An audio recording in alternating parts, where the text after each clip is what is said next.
Мы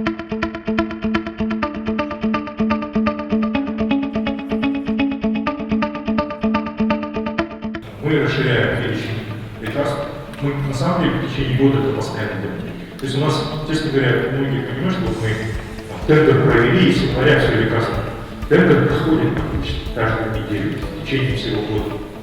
Почему? Потому что, во-первых, мы включаем новые лекарства постоянно. То есть в течение прошлого года мы около 20 противоонкологических препаратов. То есть, понятно, мы включаем, это процедура целая, не так просто вот взял, пролоббировал, как мы, и включил несколько уровней.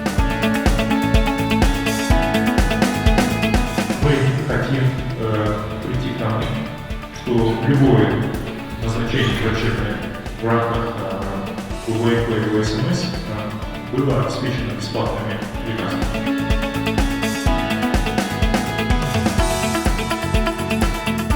И сами об этом говорили в таких случаях, когда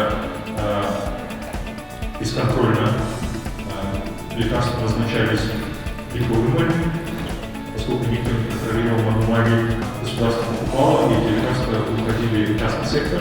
Мы и сами нашли, и сами открыли об этом для чего? Для того, чтобы те люди, которые это делают, потом зависят, они знают, что придет следователь и разберется.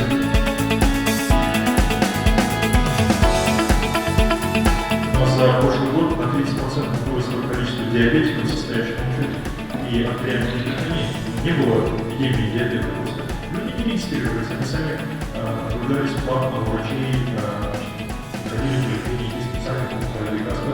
Теперь мы их регистрируем, вводим базу данных, количество у нас бесплатных рецептов, 3 миллионов в год.